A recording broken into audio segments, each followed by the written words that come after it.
Hello, it's Jim Hutchins for the Jerusalem Connection Spot Report for this week. I want to deal with an issue that surfaces from time to time, primarily among those who believe in replacement theology. The theology that says that the church, that Christians have inherited all the promises of Israel because they have broken covenant with God. And they likewise say because they've broken covenant, they have no right to be in the land.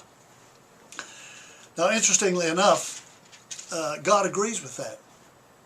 They have broken covenant with God. The Jews have broken covenant with God.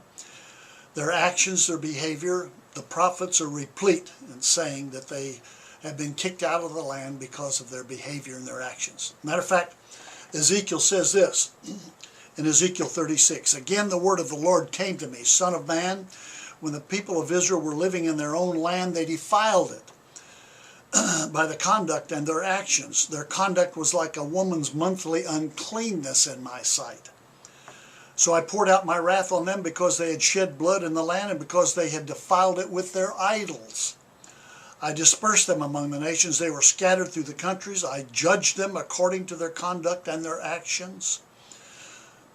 And wherever they went among the nations, they profaned my holy name." He uses that term profaned 5 times in this context right here. "Wherever they went among the nations, they profaned my holy name, for it was said of them, these are the Lord's people. And yet they had to leave his land. And I had concern for my holy name, which the house of Israel profaned among the nations where they had gone." The prophets agree with this to a man.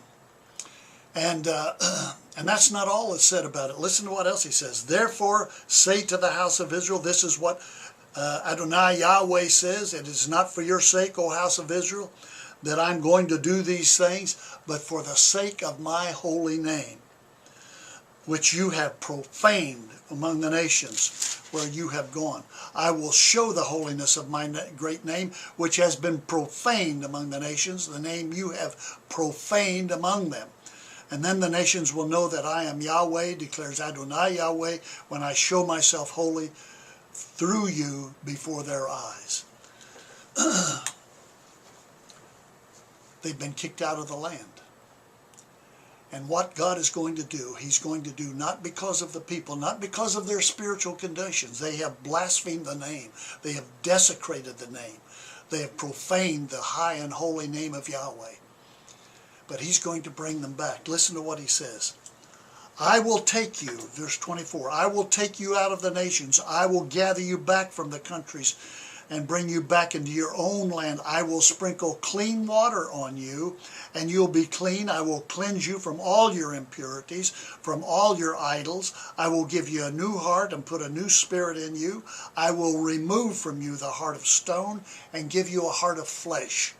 I will put my spirit in you and move you to follow my decrees and be careful to keep my laws. You will live in the land I gave your forefathers. You will be my people, and I will be your God. And I will save you from all your uncleanness." So God says, yes, they have betrayed me. They have blasphemed me. They profaned me. They have cursed my name for all practical purposes. Now, there are some believers, true believers, no question about it. But by and large, the Jews, that's the indictment of the Jews, and that's why they were dispersed among the nations, because they profaned his name. Now he's going to bring them back, and he is bringing them back in a profane state with the promise that he's going to create within them a new heart. And so we can expect to see a spiritual renewal, a spiritual revival, a recommitment to the God of Israel. That's the grace of God. That is indeed grace, that he would do that in a profane state. Reminds me of the Apostle Paul's statement, Ephesians chapter 2. "For by grace are you saved through faith, and that not of yourselves. It's a gift of God, not of works, lest any man should boast." Hallelujah for the grace of God that Israel has and will continue to experience. Renewal is coming. Hallelujah. Till next week, Od Ki Yavo Shiloh, or until Messiah comes, Shalom Aleichem.